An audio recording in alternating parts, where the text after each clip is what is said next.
आवाज आएगी ना?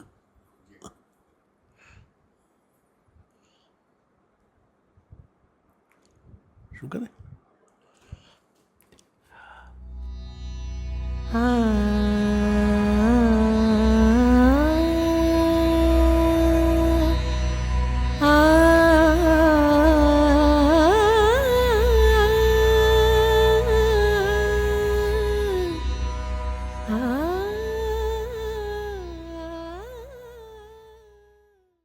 हिंदी साहित्य का इतिहास हिंदी आलोचना का और हिंदी साहित्य का गौरव ग्रंथ माना जाता है, और उसका जो नया प्रामाणिक संस्करण नागरिक प्रचारणी सभा से प्रकाशित हुआ है, उसको मैं देख रहा था तो यहाँ वहाँ कुछ उसमें जो रोचक अंश हैं, उनमें से कुछ जैसे ये, जबकि काव्यांगों का स्वतंत्र विवेचन ही नहीं हुआ, तब तरह तरह के वाद कैसे प्रतिष्ठित होते। संस्कृत साहित्य में जैसे अलंकारवाद, रीतिवाद, रसवाद, ध्वनिवाद, वक्रोक्तिवाद इत्यादि अनेक वाद पाए जाते हैं, वैसे वादों के लिए हिंदी के रीति क्षेत्र में रास्ता ही नहीं निकला। केशव को ही अलंकार मानने के कारण अलंकारवादी कह सकते हैं। केशव के उपरांत रीतिकाल में होने वाले कवियों ने किसी वाद का निर्देश नहीं किया। वे रस को ही काव्य की आत्मा या प्रधान वस्तु मानकर चले। महाराज जसवंत सिंह ने अपने भाषा भूषण की रचना चंद्रालोक के आधार पर की, पर उसके अलंकार की अनिवार्यता वाले सिद्धांत का समावेश नहीं किया। इन रीति ग्रंथों के कर्ता भावुक, सहृदय और निपुण कवि थे। उनका उद्देश्य कविता करना था, न कि काव्यांगों का शास्त्रीय पद्धति पर निरूपण करना। अतः उनके यहाँ बड़ा भारी कार्य ये हुआ कि रसों, विशेषतः श्रृंगार रस और अलंकारों के बहुत ही सरस और हृदयग्राही उदाहरण अत्यंत प्रचुर परिमाण में प्रस्तुत हुए। ऐसे सरस और मनोहर उदाहरण संस्कृत के सारे लक्षण ग्रंथों से चुनकर इकट्ठे करें तो भी उनकी इतनी अधिक संख्या न होगी। ये माना जाता है कि शुक्ल जी ने रीति काव्य के साथ न्याय नहीं किया, तो ये अलग बात है कि किया कि नहीं किया, लेकिन ये अंश बताता है कि उन्होंने उसको फिर भी एक परिप्रेक्ष्य में समझने की कोशिश की और इस बात पर इसरार किया कि उनका उद्देश्य कविता लिखना और रस प्रधान कविता लिखना, और इसकी उनको चिंता नहीं है कि इसमें कौन सा वाद लागू होगा।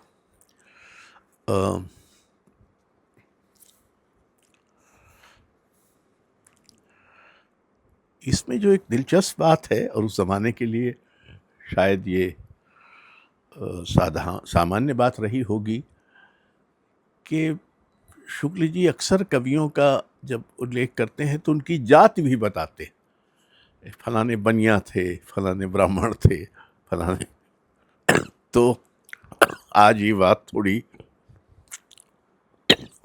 अजीब और अनावश्यक लगेगी, लेकिन और जो दिलचस्प बात है, इसका एक प्रयत्न मैंने बहुत बरस पहले किया था, अच्छा बुरा जैसा वो निकला। हमने कविता का शुक्ल पक्ष नाम से एक संचयन करवाया था बच्चन सिंह और अवधेश प्रधान, दो विद्वानों द्वारा, कि जो अंश शुक्ल जी ने इतिहास में दिए हैं उन सबको एकत्र कर दिया जाए, और अगर कहीं वो अधूरे हैं तो उनको पूरा कर दिया जाए।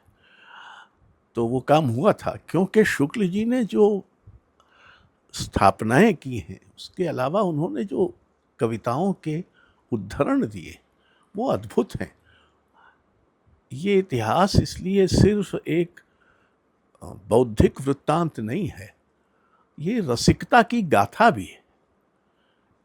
और वो इससे है कि वो बार बार कविताएं, और आप भूल जाएं कि उन्होंने उन कविताओं के बारे में क्या कहा है, हालांकि उसको नहीं भूलना चाहिए। पर जो अंश, जैसे अब ये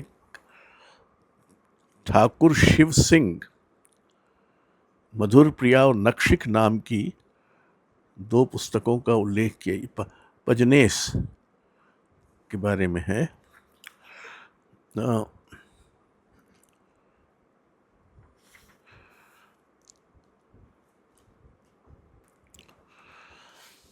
शहरे छबीली छटा छूटी छिटी मंडल पर, उमग उजेरो महा ओज उज बक्सी।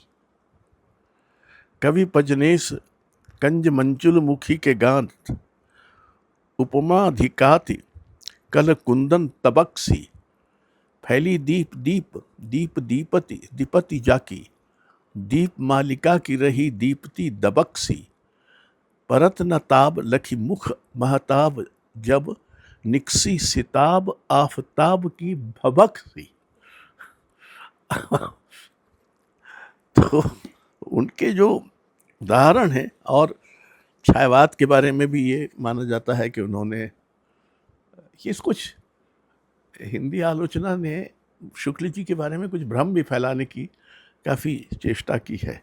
तो जैसे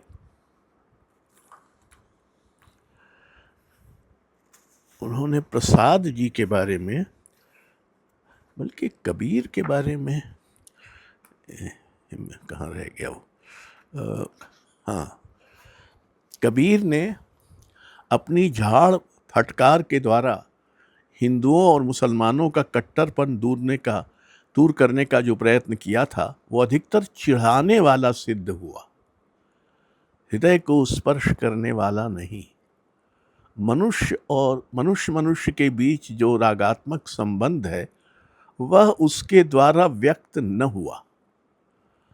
अपने नित्य के जीवन में जिस हृदय साम्य का अनुभव मनुष्य कभी कभी किया करता है, उसकी अभिव्यंजना उससे न हुई। कुतुबन जायसी आदि इन प्रेम कहानी के कवियों ने प्रेम का शुद्ध मार्ग दिखाते हुए उन सामान्य जीवन दशाओं को सामने रखा, जिसमें मनुष्य मात्र के हृदय पर एक सा प्रभाव पड़ता है। हिंदू हृदय और मुसलमान हृदय आमने सामने करके अजनबी बन मिटाने वालों में इन्हीं का नाम लेना पड़ेगा। तो उनका जो फटकार भी लगाते हैं, तो वो उसका कारण बताते हैं, क्या नहीं हो पाया या क्या नहीं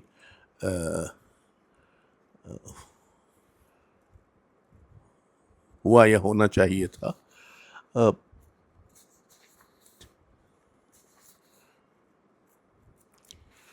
प्रसाद के बारे में, कामायनी के बारे में,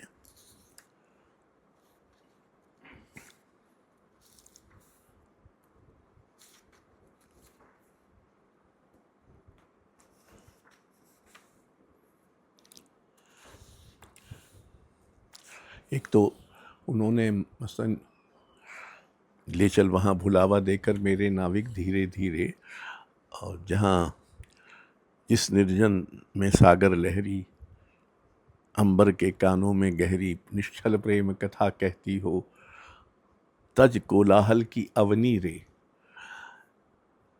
इसका भी उदाहरण दिया है। और आगे